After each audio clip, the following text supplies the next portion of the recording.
Hey there, it is Saturday, August 31st, 2019, coming on to kind of give a little bit of exposure to some of the things that I've been going through recently. To be quite honest, it's been a hard transition from weight loss, specifically fat loss, to trying to maintain my lean body mass while still kicking the last few pounds of fat that I've got on me. So basically improving my body composition and the reintroduction of carbs into my lifestyle after being zero total carbs for so long. My body doesn't really know how to adequately deal with them anymore. So when I try to go to, say, a 20 carb strategy, which is typical for keto, I bloat out really bad. My stomach gets huge, and I'm putting on weight on the scale, and some of that is probably water weight. That's fine, but it's such a rough adjustment, and I failed my first week out for sure. And the last couple of weeks, I've been hit and miss with it. My emotional fitness has kind of been all over the place. It's been kind of a madhouse. My clothes are fitting differently and not in a way that I like.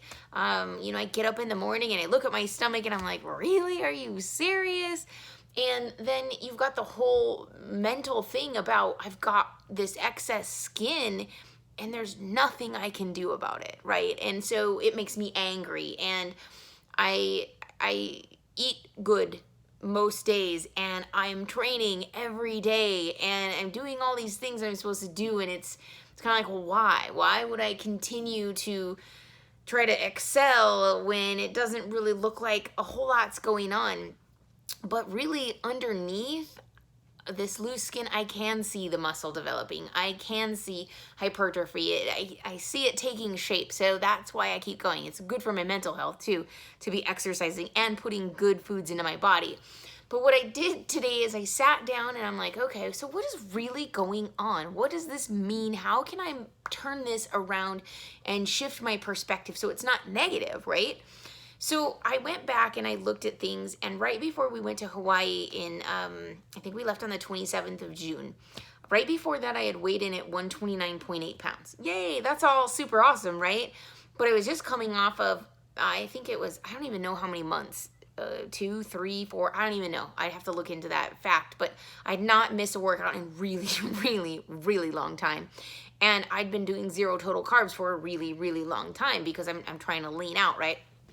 So I looked at the data, and I found that at that point I was 16.56% body fat, which equated to 108 pounds of lean mass and about 22 pounds of fat.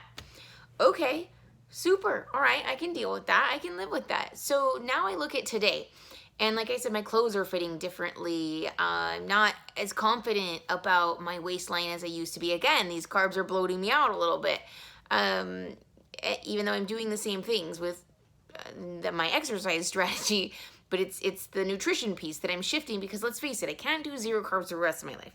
So would I probably do a few days a week of zero carbs, or maybe throw a 48-hour fast in there just to shake things up for my body? Sure, but it's just not a great long-term strategy for being able to maintain, like, mentally, right? Because, hey, let's face it, I like food, I like things that taste, and not that zero carb doesn't, but it really is restrictive. So I am currently at about 140, and I'm like, oh, the 140s, right? So I'm like, oh, get over it. Seriously, it's a number, right? Because I'm sure nobody's going to be like, well, yeah, you totally look 140 or whatever it is, right? So I'm like, okay, well, why does this bother me? All right, well, it was in the 130s for a really long time. And I don't know why, but it did. And I was like, okay, so what is this? Where did this mass come from?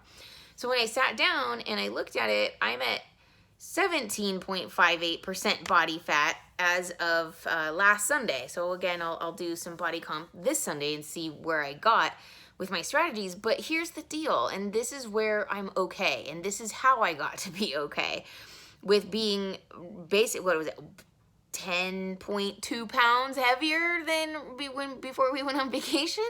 That seems like a lot. And I'm like, no. But here's the deal.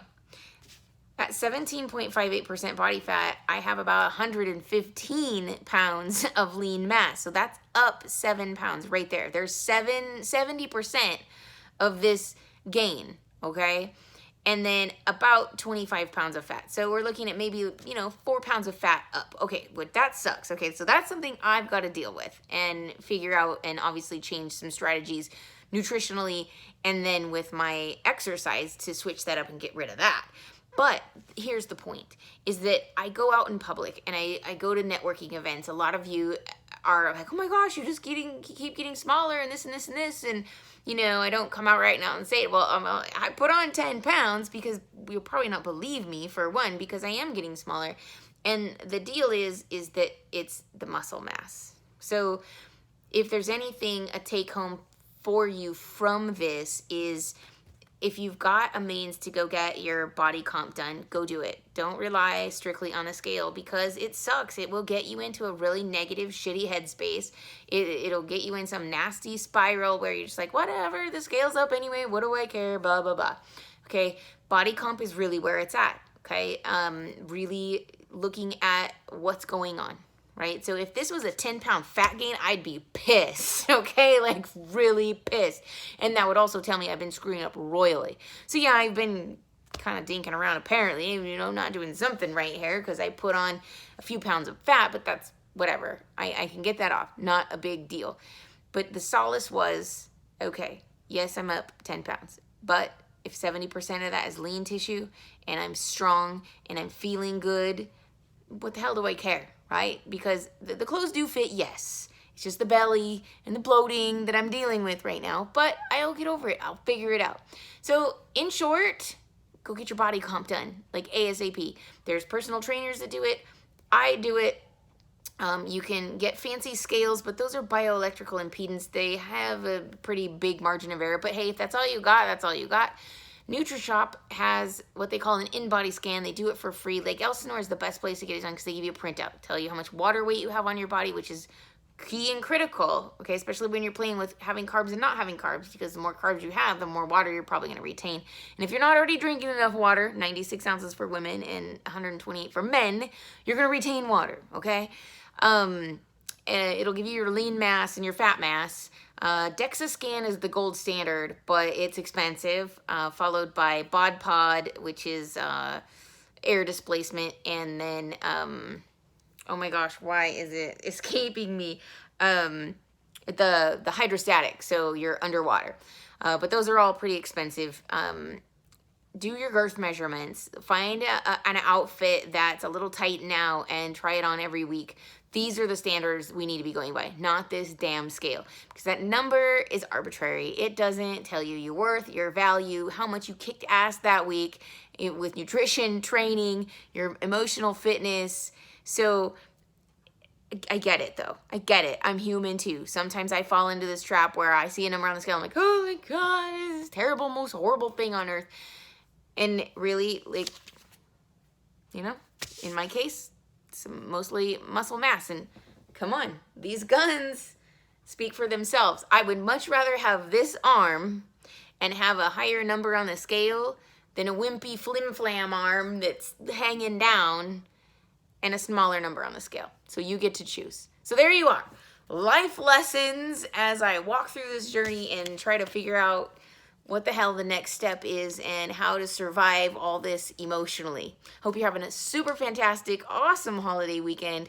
Keep it real, keep it keto, and enjoy your life.